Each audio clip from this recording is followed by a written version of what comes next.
સાચો વૈષ્ણવ કોને કહેવાય? જો આઈડિયલ જે એક સ્થાન છે એ દરેક ક્ષેત્રમાં, હું તો ચલો વૈષ્ણવની તો વાત પછી, એક સાચો માણસ કોને કહેવાય? જો એ સૌથી પહેલા તો માણસ છે, કારણ કે સારો માણસ નથી બન્યો ત્યાં સુધી સારો વૈષ્ણવ, સારો સ્વામિનારાયણ, સારો જૈન, સારો મુસલમાન, સારો ક્રિશ્ચન નથી થઈ શકતો. એટલે સૌથી પહેલા સારા વૈષ્ણવ બનવા માટે એક સારા માણસ બનવું જરૂરી. અને એ માણસાઈના ગુણ જો નથી તો પછી વૈષ્ણવતાના ગુણ પાયો જ ન હોય તો મકાન બનશે ક્યાં? સારા માણસ બનવું એ સૌથી પહેલી જરૂરિયાત છે દરેક ધર્મ માટે. અને કદાચ ભલે ને ભગવાનમાં ન માનતો હોય છતાંય સારા માણસ તો થવું જ જોઈએ.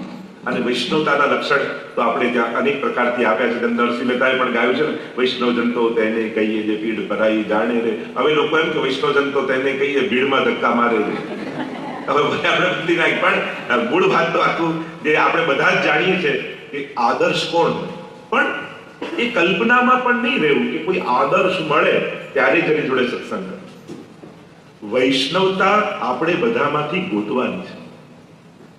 જો દરેકની અંદર સારુંપણું છે, તમે કોઈ એવું ઝાડ ગોતવા જશો કે એક જ ડાળમાં જેમાં કેળું, પપૈયું, ચીકુ, સફરજન બધું ઉગે, એવું ઝાડ નહીં મળે. પણ આ એક થેલીમાં બધું ભેગું કરી શકે. એમ આપણી બુદ્ધિ, આપણું મન એવું હોવું જોઈએ કે આપણી આસપાસ રહેલા દરેક વૈષ્ણવની અંદર જે જે વૈષ્ણવતાના લક્ષણ દેખાય એને ભેગા કરતા જઈએ તો આપણી પાસે એક આદર્શ વૈષ્ણવ બની શકાય. અને એટલા માટે ઉત્તમ વ્યક્તિઓની શોધ, પેલું કે ઉત્તમ મિત્રને શોધવા જશો તો મિત્ર વગરના જ રહી જશો. પણ તમે ઉત્તમ મિત્ર બની શકો છો કે નહીં એનો પ્રયાસ આપણે કરવો. એટલે આદર્શ વૈષ્ણવને શોધવા કોઈ કાલ્પનિક પેલામાં ન રહો. આપણે બધા સાધારણ માણસ છે. આ બધું સહજ છે. માણસ હસતા હસતા રડી પડે ભાઈ માણસ છે, દર દર દર દર રડી પડે ભાઈ માણસ આવો જ છે. પણ તમારે જ્યારે સત્સંગ કરવાની વૃત્તિ છે તો એની અંદર સત્સંગ કઈ રીતે મળે? જેમ કોઈ વૈષ્ણવ કીર્તન બહુ સારા ગાય પણ બહુ ક્રોધી છે, આપણે શું આ તો બહુ ક્રોધી છે, આની પાસે શું કીર્તન છે, તો આ તમે ચૂકી ગઈ. એ જ્યારે મળે ત્યારે કીર્તનની જ વાત કાઢવી, એ બીજી વાત કાઢે તો જય શ્રી કૃષ્ણ કરી નીકળી જવું, આ તમારો સત્સંગ થઈ ગયો. તમારી એની અંદર જો સત્સંગ એટલે સદગુણોનો સંગ. કોઈ બહુ સારી માળા બનાવે છે તો એ જ્યારે મળે ત્યારે માળાની વિશે વાત કાઢવી, એની પાસે શીખી કોઈ બીજી વાત કાઢે જય શ્રી કૃષ્ણ કરી નીકળી જવું. આપણી અંદર સત્સંગની વૃત્તિ છે કે નહીં? આપણી અંદર હંસ વૃત્તિ છે કે નહીં કે ક્ષીર અને નીરને જુદા પાડી શકે? એ આપણે વિચાર આપણાનો કરવો, ગામને સુધારવાનો પ્રયાસ નહીં કરવો. બાકી ગામને તમે આદર્શ વૈષ્ણવ ગોતવા નીકળશો, કારણ કે આપણી દ્રષ્ટિમાં દોષ છે ને એટલે આપણે દોષ જ જોઈ લઈએ. એ ગમે તેટલો આટલી સેવા કરે બધું બરાબર, કેટલો લોભી છે, પણ એમ નથી વિચારતા આટલો લોભી છે તો સેવા કરે છે, આટલો ક્રોધી છે તો સેવા કરે છે. આવું નથી વિચાર. આપણે શું વિચારે સેવા કરે બાળકો ક્રોધ તો છોડતો નથી એમ કરીને નિંદા કરવા લાગીએ. પણ સાર એવો ન કાઢીએ કે આટલો ક્રોધી હોવા છતાં પોતાની સેવા છોડતો નથી, એ કેમે કરીને એની સેવા પહોંચી લે.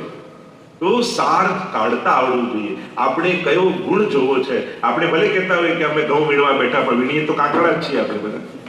આપણે ભલે ઘઉં વીણવા બોલે શું ઘઉં વીણવા આપણે કાકડા જ વીણતા હોઈએ છીએ. એમ આપણે સત્સંગ કરવા જતામાં પણ દોષ દ્રષ્ટિ લઈને જ જઈએ છીએ, અને એટલે બધામાં દોષ લઈને પાછા આવીએ છીએ. અને નુકસાન કોનું થાય કે આપણું જ કરીને પાછા આવીએ છીએ.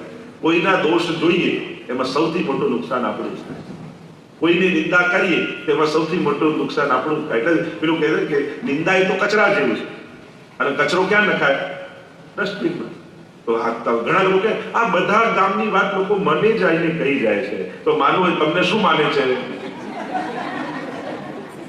ઘણા લોકોની તકલીફ હોય કે આ બધા મને જ કહે છે, બધા આખા ગામનું મને ફોન કરી કે તું એને રિસ્પોન્સ આપે છે, તો એને સમર્થન આપે છે, તું એટલા રસથી સાંભળે છે કે એને તને કહેવાની ઈચ્છા થાય છે દોસ્તો, તો ક્યાંક આપણામાં કમી છે.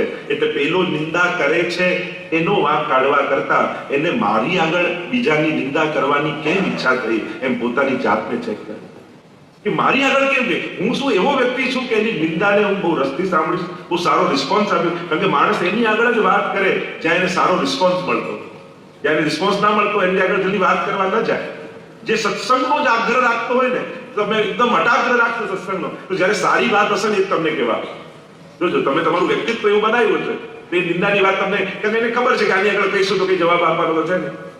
અને એટલા માટે બીજા બધાને આઈડિયલ શોધવા કરતા, આદર્શો ગોતવા કરતા સાધારણ વ્યક્તિમાં વૈષ્ણવ ગોતતા આવડે. આપણા હરિરાયજી વલ્લભ સાખીમાં બહુ સારી વાત કહી, વૈષ્ણવ આવે વારને હસી હસી નાવે શીશ, ઉનકે મન કી હો જાને મેરે મન જગદીશ. વૈષ્ણવ જયારે આપણા આંગણે આવ્યો હોય, એ કોઈ પણ ભાવે આવ્યો હોય, એ ધંધાની વાત કરવા આવ્યો હોય, એ વ્યવહાર કરવા આવ્યો હોય, ઉનકે મન કી હો જાને, પણ મારે તો એના ગળામાં પડેલી કંઠીને જોઉં. મારા ઘરે તો વૈષ્ણવ આવે, મેરે મન જગદીશ, મારા મને તો મારા ઠાકોરજી એના હૃદયમાં વિરાજીને પધાર્યા છે. આવો ઉત્તમ ભાવ જ્યારે આપણો થાય તો પછી સામેવાળો કેવો છે એનું મહત્વ રહેતું નથી. જ્યારે આપણે ઉત્તમ નથી હોતા ત્યારે સામેવાળાની મહત્તા વધી જાય છે, અને જ્યારે આપણે ઉત્તમ હોઈએ છીએ ત્યારે સામેવાળો ગૌણ બની જાય છે. એટલે તમે જ્યારે ઉત્તમ ભાવ સાથે જીવો છો તો સામે તમને કેવા મળે છે ફરક નથી પડતો. એનો રંગ તમને નથી લાગતો, પણ તમારો રંગ એને લાગી જાય. તુજે સંગે કોઈ વૈષ્ણવ થાય તો તું વૈષ્ણવ સાચો, તારા સંગનો રંગ ન લાગે ત્યાં લગી તું કાચો. આપણે ત્યાં એટલે જ કહ્યું કે તારો રંગ લગાડ. જો એના આપણા ગુણો એને નથી લગાડી શકતા તો એના દોષો આપણને કેમ ચોંટી જાય છે, એનો વિચાર આપણે કરવો. એટલે આદર્શ વૈષ્ણવની વ્યાખ્યા તો ઘણી છે, પણ જે ભગવાનનો છે તો ભક્ત અને ભગવતીમાં ફરક એ કે જેના હૃદયમાં ભગવાન રહે એ ભક્ત, અને જે ભગવાનના હૃદયમાં રહે એ ભગવતી છે. આવા ભગવતીઓના તો અનંત ગુણો છે, અને એમને તો વંદન જ કરવા રહ્યા. માનવ સેવા અને પ્રભુ સેવામાં કોને પ્રથમ પ્રાયોરિટી આપવી? આ તો એ છે, બેમાંથી કયા પગથી ચાલવું. જો પ્રભુ માનવ સેવા, જો પ્રભુ સેવાની કેમ પ્રધાનતા આપી? તો એક છે મદદ કરવી, બીજી છે સહાયતા કરવી, અને ત્રીજું છે સેવા કરવી. તમે જ્યારે ઠાકોરજીની સેવા કરીને જાઓ છો, અમારા મહાપ્રભુજી એમ કહેવા માંગે છે કે તું બિચારો છે એટલે એને મદદ કરીએ. આવો બિચારો બનાવીને સામેવાળાને મદદ ના કરીશ, કારણ એમાં તને તારો અહંકાર રહેશે. મેં આને મદદ કરી, આનો સમય ખરાબ હતો, પછી તારું કરેલું સત્કર્મ તારો ભાર બની જશે. કારણ કે જ્યારે મદદ કરો છો ત્યારે એક લેવલ ઊંચું હોય છે, બીજું નીચું હોય છે. પણ મહાપ્રભુજી કે તું સેવા કર. તું જેને ઠાકોરજીની સવારે સેવા કરીને આવ્યો છે એ જ ઠાકોરજી આ સામેવાળાના હૃદયમાં પણ બિરાજે છે. એટલે તું એની મદદ ન કરીશ, સેવા કર. અને સેવા જ્યારે કરીએ છે ત્યારે જેની કરીએ છે એ મોટો હોય છે, અને જે કરતો હોય છે એ સેવક હોય છે. એટલે તું સેવક બનીને સેવા કર. આ જ્યારે સમજમાં આવશે ને, એક ઊંચી વાત છે, તો ત્યારે તમને માનવ સેવા અને પ્રભુ સેવા બે જુદું નહીં લાગે. જે સાચો વૈષ્ણવ ઠાકોરજીનો છે એ માનવને મદદ કરે, માનવની જીવ માત્ર પર કરુણા કરનારો હોય. જે પ્રભુનો હોય એટલે આ બે જુદું ગણો છો ને, ઓપ્શન ગણો છો ને. લોકો છે ને જ્યારે ઠાકોરજીનું નામ આવે ને ત્યારે ઓપ્શનમાં સોશિયલ વર્ક નહીં. શું કરવા સોશિયલ વર્ક ઓપ્શનમાં ગણો? આ ઠાકોરજીની સેવાનું અંગ જ છે. અમારા ગુસાઈજી તો ગણો, પેલી કુંજરીબાઈ તરસી મરતી હતી અને સોનાની શ્રીનાથજીની જાળીથી લઈને પધરાવા જતા હતા, અને કહ્યું કે આ જલ આને આપી દે, જાળી આને આપી દે. અરે જરા છોવાઈ જશે, અરે જાળી તો બીજી આવશે, પણ આ તો શ્રીનાથજીની છે. ગુસાઈજીએ કહ્યું કે હમણાં મને શ્રીનાથજી બાબા આની અંદર દેખાય છે, એટલે આને જલ પીવડાવવું જરૂરી. આ પુષ્ટિ માર્ગની ફિલોસોફી છે કે તમે મોટા બનીને કોઈને નાનો બનાવીને મદદ નથી કરતા, તમે એમાં તમારા ઠાકોરજી જોઈ અને સેવા કરો છો. એટલે સેવા જેની કરાય એ મોટો, અને તમને એને એક ચાન્સ આપ્યો છે પુણ્ય કરવા. જ્યારે પણ સત્કર્મ કરો ત્યારે આપણે ત્યાં તો સામેવાળા લેનારને પગે લગાય. જ્યારે દાન આપીએ છીએ ત્યારે એને પગે લાગી છે. કેમ? તમે એને એવી વસ્તુ આપી જે આ દુનિયામાં જ રહી જવાનું. તો પૈસા, ધન, અનાજ જે બી આપ્યું ખતમ થઈ જવાનું, પણ એણે દાન સ્વીકારી તમને પુણ્ય આપ્યું જે આવતા જન્મમાં તમને સુખ આપવાનું છે. એટલે મોટો દાતા લેનારો, મોટો આપનારો એ તમને પુણ્ય કરવાની જે તક આપે છે એ તમારા કરતા મોટો દાતા છે. આ ભાવ પુષ્ટિ માર્ગનો છે કે તમે મદદ ન કરો, સહાયતા ન કરો, સેવા કરો. હિન્દુ સમાજને સેવા શબ્દ કોઈ આપ્યો હોય તો શ્રી મહાપ્રભુજી આપ્યો છે કે તારા ઠાકોરજી દરેકના હૃદયમાં બિરાજે છે, અને જ્યારે કોઈની પણ મદદ કરવા તું પહોંચે ત્યારે તારા ઠાકોરજીને અંદર જોજે, અને પછી એની સેવા કરજે. તને ઠાકોરજીની સેવાનો આનંદ આવશે. એટલે આ બે જે તમે વિરોધાભાસી કે ઓપ્શન ગણો છો, પ્રભુ સેવા અને માનવ સેવા, આ બે જુદા વસ્તુ છે જ નહીં. બે આંખો હોય પણ દ્રશ્ય તો એક જ જુએ છે. એમાં બે આંખો છે, વાત તો એક જ જોવાની છે. એ ઠાકોરજીને બધે જોવાના છે. એ જ મારો લાલન બધે વિરાજમાન છે. ઈશ્વર સર્વભૂતાનામ હૃદયે અર્જુનમ તિષ્ઠતિ, જે ભગવદ્ ગીતામાં ભગવાનના વચન છે કે ઠાકોરજી દરેકના દિલમાં બિરાજે છે. બસ આવો ભાવ જ્યારે રાખીશું એટલે આજ પછી ક્યારે પણ માનવ સેવા અને પ્રભુ સેવાને વિરોધાભાસી ન માનતા. જે ઠાકોરજીની સેવા કરે છે તો પ્રભુની જે કંઈ પણ વસ્તુઓ છે એને પણ એ પ્રેમ કરે જ છે, એને પણ એ સહાયતા કરે જ છે. એટલે ક્યારે પણ એવું ગણવું નહીં કે જે પ્રભુની સેવા કરે માનવ સેવા ન કરે. પણ જે માનવ સેવા કરે ને પ્રભુ સેવા નથી કરતો એ જરૂર અધૂરો છે. જો એક છે દેહ ધર્મ અને બીજો છે આત્મધર્મ, બે વસ્તુ આપણી સાથે છે.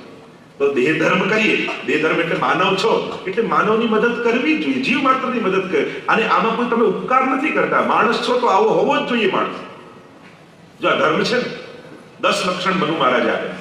દ્યુતિ ક્ષમા દમો સ્તેયમ શૌચમ ઇન્દ્રિય નિગ્રહ ધી વિદ્યા સત્યમ ક્રોધો દશકમ ધર્મ લક્ષણ. તમે માણસ છો તો સત્ય, દયા, કરુણા, પ્રેમ, અહિંસા, અચોરી આ બધું તમારી અંદર હોવું જ જોઈએ. પણ નથી તો અપરાધ કરી રહ્યા. આ તો જેમ લાયસન્સ લઈને કાર ચલાવવાનું કે તમે લાયસન્સ લઈને કાર ચલાવતા હો ને કોઈ તમને ટ્રાફિક પોલીસ ઉભો રાખે અને પૂછે લાયસન્સ ક્યાં છે, તમે કાઢીને બતાવો તો પેલો ખુશ થઈ જાય, હું લાયસન્સ છે, તમારે મારા તિલક હાર તો ના કરે.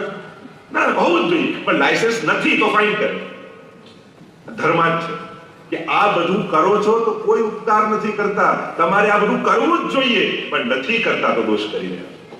તો આ દેહ ધર્મ માનવ તરીકે, પણ આ માનવ દેહ પણ આત્માથી ટકેલો છે. અને આત્મધર્મ શું છે તો વેદ કહે છે યો યદંશ સતમ ભજે, જે જેનો અંશ છે એને ભજવું. અને ત્યારે જે પૂર્ણ બને છે. અને એટલા માટે આત્મા પરમાત્માને ભજવા માંગે જ છે, એની ડિમાન્ડ છે. આત્મા ભગવાન તરફ જવા જ માંગે છે, એની માંગ છે. જેમ પૃથ્વી પથ્થરનો ટુકડો કેમ પડે છે જમીનમાં, કારણ કે એનો ટુકડો છે. ગુરુત્વાકર્ષણ બળ કહીને, ગુરુનું લઘુ પ્રત્યેનું આકર્ષણનું બળ એ ગુરુત્વાકર્ષણ. એમ જ તો આ આત્માનું પણ પરમાત્મા તરફનું આકર્ષણ બળ છે, એને ભક્તિ કહીએ છીએ. એ સહજ વૃત્તિ છે. એ આત્મા પરમાત્માને પામવા જ માંગે છે, પૂર્ણ થવા જ માંગે છે. એ સહજ સ્વભાવ છે. તો એ જ્યારે સેવા કરીએ છીએ તો એ આત્મધર્મ થાય છે. અને એટલા માટે આ બંને જીવે કરવું જોઈએ. તમે ગમે તેટલી સમાજ સેવા કરો, પણ જ્યાં સામે કોઈ ખરાબ વ્યક્તિ મળશે ને, ત્યાં તમારી સારા કામનો બદલો બરાબર નહીં આપે, તમારા વિશે થોડુંક ખોટું બોલશે એટલે તમારું મન ઉકળી જશે. આટલું આને કર્યું તોય આને આમ. આ કેમ થયું? કારણ કે તમે ઠાકોરજીની સેવા કરીને નહોતા ગયા.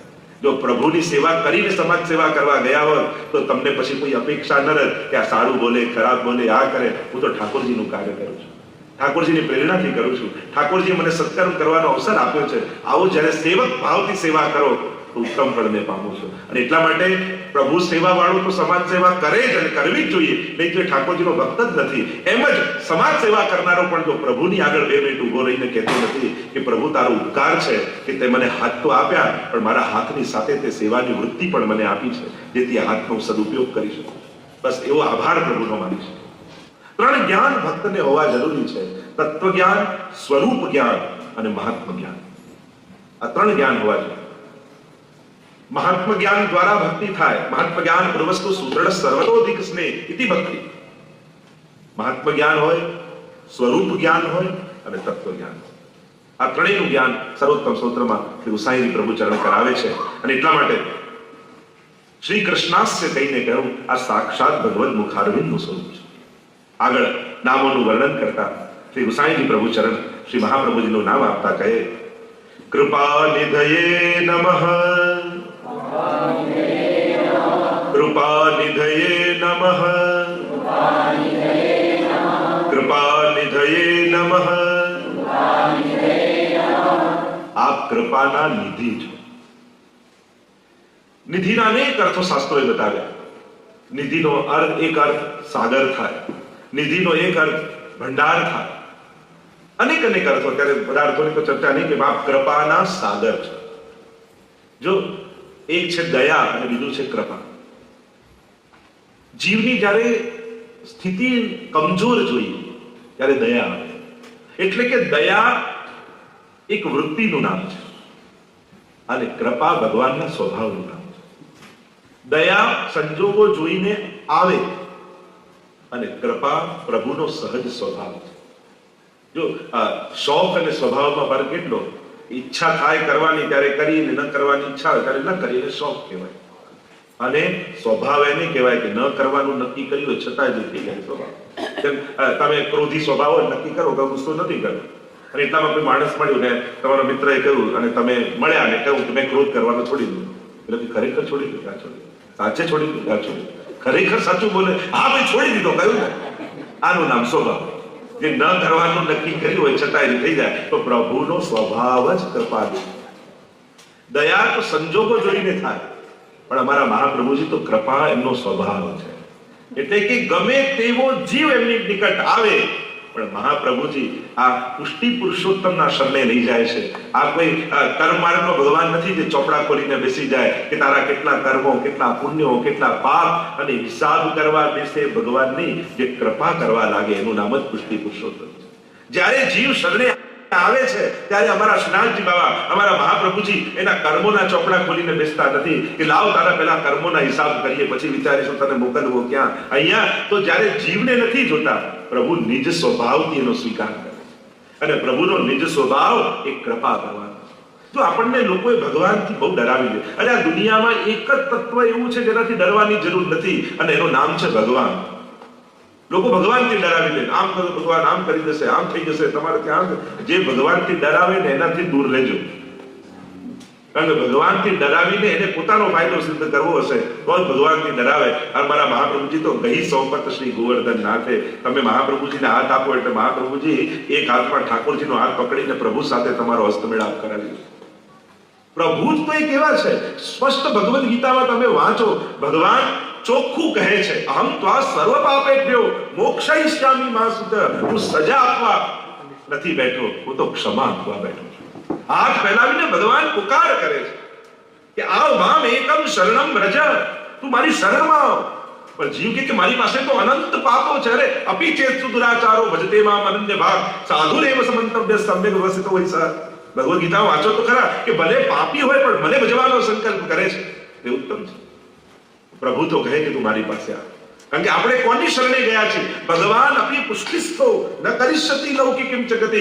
આપણે પુષ્ટિ પુરુષોત્તમના શરણે ગયા છીએ. આપણે કોઈ જ્ઞાન માર્ગી પરમાત્માને શરણે નથી ગયા જે તટસ્થ ભાવે બેઠા બેઠા બધું જોતો હોય. આપણે કોઈ કર્મ માર્ગી પરમાત્માના શરણે નથી ગયા કે તમે શરણે જાઓ એટલે હિસાબના ચોપડા ખોલીને બેઠો હોય. આપણે તો પુષ્ટિ પુરુષોત્તમ, પુષ્ટિનો અર્થ થાય કૃપા, એ કૃપાલુ પ્રભુના શરણે ગયા છીએ કે જે જીવ જાતે હોય કોઈ રે તેને તત્ક્ષણ સર્વે સુખ હોય રે, તેને શ્રી વિઠ્ઠલનાથ વિચારે રે, તેને પ્રગટ પદાર્થ ચાલે.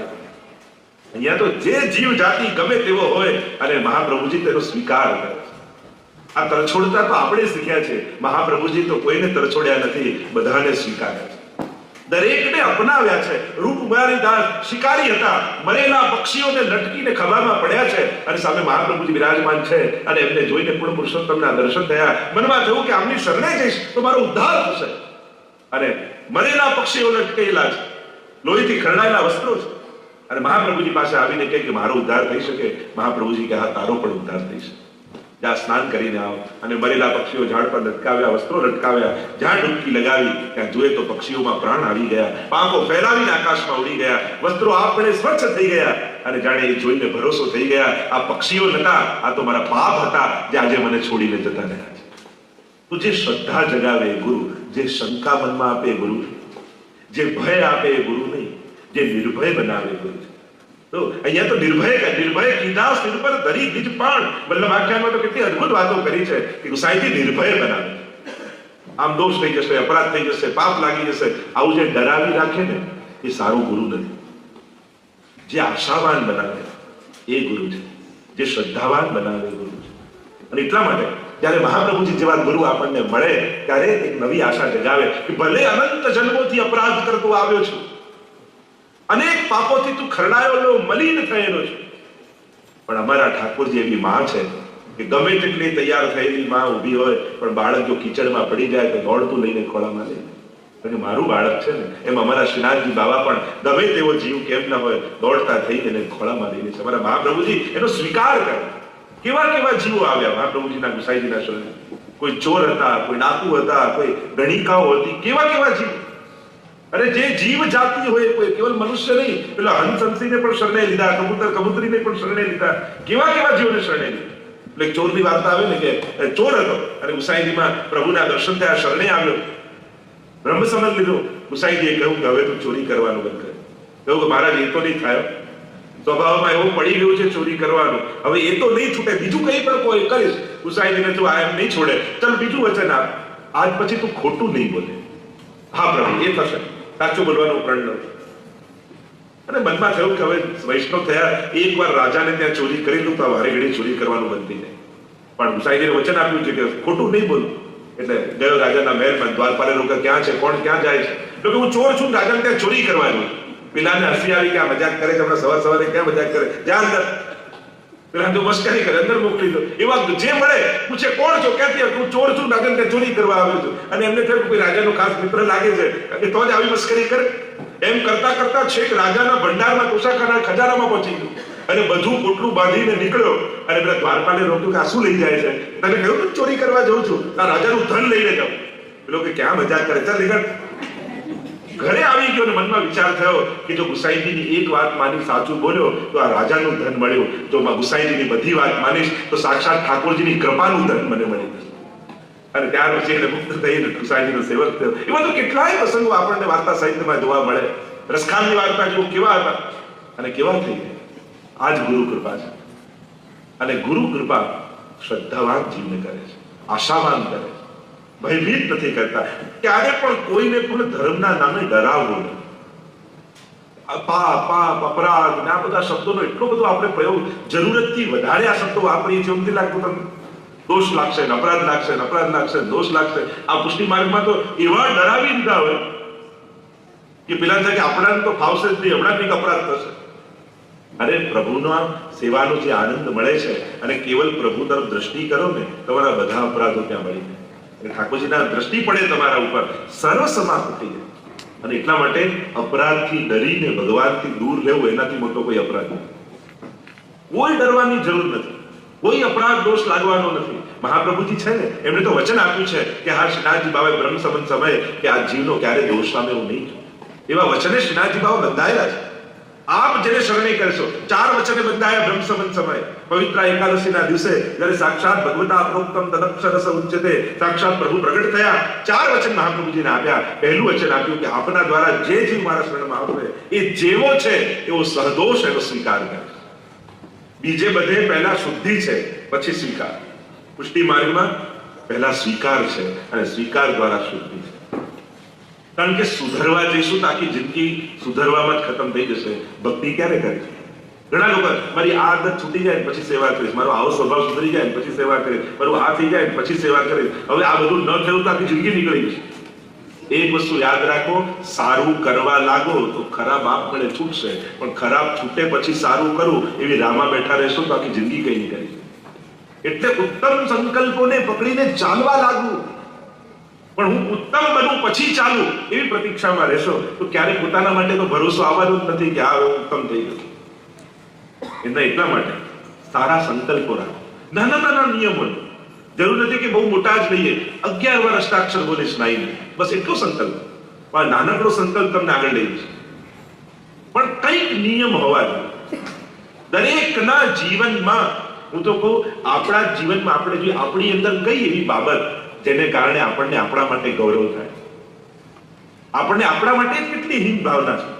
હું તો આમ છું ને ખરાબ છું ને આમ, પોતાના બધા દોષોને યાદ કરી કરી આપણને આપણા માટે કેટલી હીનતા છે. તો આપણી અંદર કઈ એવી બાબત છે? હું તો કહું બાળકો માટે પણ આપણે ગ્રંથોની ને પુરાણોની બધી કથાઓ કહી કરીને શીખવાડવાની કોશિશ કરીએ છીએ કે આમ જો આને આમ કર્યું, આને આમ કર્યું, પપ્પા બાકી બધું બરાબર, તમે શું કરો છો?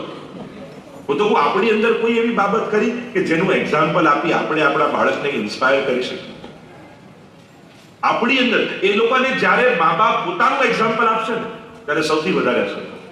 બાળકને સાચા અર્થમાં જો ઉતારવું હોય તેને કેવું, જો બેટા હું જ્યારથી ઠાકોરજીના શરણે ગયો, સેવા કરતો થયો, મારા જીવનમાં મને આ પરિવર્તન દેખાય, મારા જીવનમાં સદાય મને સફળતા મળતી રહી, જે જે વિઘ્નો આવતા ગયા ઠાકોરજી બધા દૂર કરી દીધા અને મને આજે આ સ્થિતિમાં લાવીને ઠાકોરજી રાખ્યો છે. એટલે બેટા બધું છોડજે પણ ઠાકોરજીને ન છોડતો. જો એને પકડી રાખીશ તો તને જીવનમાં બધેથી સફળતા મળશે. જે દિવસે મમ્મી પપ્પા આ રીતે બાળકને કહેશે ને એની અંદર ચોક્કસ શ્રદ્ધા રહેશે. પણ એમ કહેવાય છે કે નારદજી આમ કર્યું, નચિકેતાએ આમ કર્યું, પેલા લોકો એ તો બધું હજારો વર્ષ પહેલા થયું, અત્યારે શું? એને મમ્મી પપ્પાના એક્ઝામ્પલ જોઈએ. એટલે આપણે ઉપદેશ આપવા કરતા ઉદાહરણ રૂપ બનવું.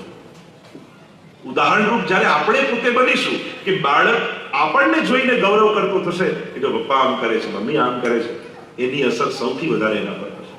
આપણે બધા પણ આપણે કોઈ બેનરો ને પોસ્ટરો વાંચીને વૈષ્ણવ નથી થયા. આપણે આપણા ઘરમાં આપણા વડીલોને જોયા છે, આપણા બા, આપણા દાદા, આપણા દાદી, કે ભર તાવ આવતો 2 ડિગ્રીમાં ડોક્ટરે ઊભા થવાની ના પાડી હોય છતાંય સવારે સેવાનો સમય થાય અને નાહીને પહોંચી ગયા હોય સેવામાં. ઘરના બધા કીધા કે અરે બા આમાં ઊભા તો હમણાં તો ઘરે બેસો, હમણાં ન કરો તો ચાલશે.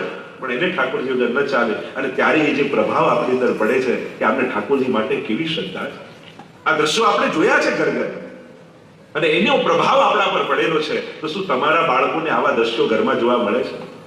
કોઈ એવા સારા દ્રશ્યો, કોઈ આવો સારો માહોલ? તો આપણી અંદર કઈ એવી બાબત જેનું એક્ઝામ્પલ આપીને આપણે કહીએ. આપણે લોકો તો એમ પેલું બાળકોને બી એવું જાણે કરતા હોય ને કે પ્રાચીન જૂના સમયમાં શું થતું, ટોકી ટોકી આ દેશમાં $100 લઈને, ખબર નહીં બધાના પપ્પા $100 લઈને જ કેમ આવે, $100 લઈને આવેલો, લઈને આ મહેનત કરી, નામ કરી. છોકરાને એમ થાય પપ્પા તમારા હાર્ડ નક એમાં હું શું કરું, મારા નસીબ ખરાબ પણ તમારે મહેનત કરવા પડી, એમાં મારો શું વાત? આપણને એમ થાય કે હેરાન કરીને જ સંસ્કાર આપે, સમજણ એને ત્રાસ આપીએ, હેરાન કરીએ, ભૂખ્યો રાખીએ, દોડાવીએ, અને બહુ સ્ટ્રગલ કરે તો જ એ શીખે. પણ હવે એને જરૂર નથી આ બધું કરવાની. પરાણે હેરાન કરીને એને ભણાવવાની જરૂર નથી. એને વ્યવસ્થા આપીને ભણાવો. એને એવી ઉત્તમ વ્યવસ્થા આપો કે એની દિશા, જીવનને એનો વિચાર ઉત્તમ દિશા તરફ જાય. એટલે હવે વ્યવસ્થા આપીને, યોગ્ય વ્યવસ્થાઓ કરીને વિચાર પેદા કરવા પડશે. હવે હેરાન કરવા જશો ને તો તમારો વિરોધી થઈ જશે.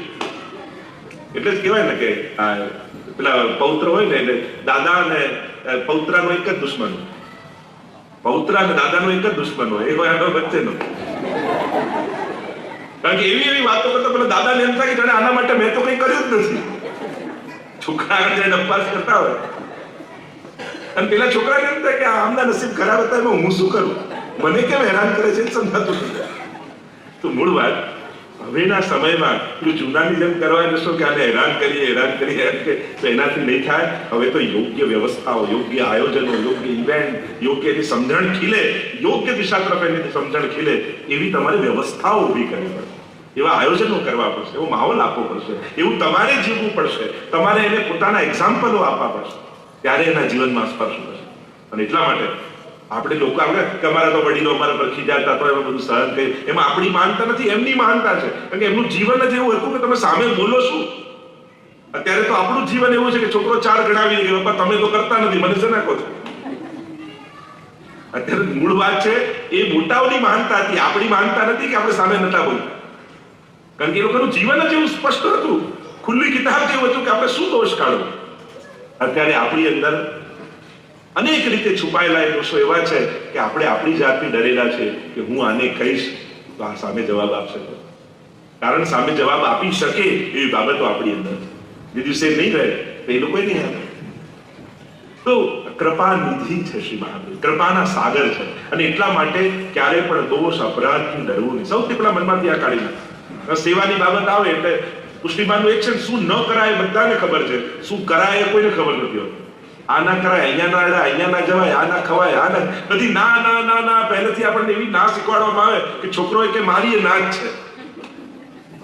તો ધર્મને પોઝિટિવલી શીખવા, શું કરવું, આમ ના કરતો એમ ન કે બેટા આમ કર. જે રીતે શીખવાડવાની વૃત્તિ આપણી હશે એવું જ એનો વિચાર પેદા થશે. તો ધર્મને ના કરીને ઘણી વાર એવું છે કે ધર્મ એટલે ના, બહુ ગલત સમજણ આપણે બધા બાળકોને ધર્મની આપીએ. ધર્મ એટલે ના નથી, ધર્મ એટલે હા છે. રસ્તામાં રેડ લાઇટ હોય, કોઈને ઉભા રાખવા માટે નથી, પણ કોઈ ગ્રીન લાઇટમાંથી પાસ જઈ શકે એના માટે.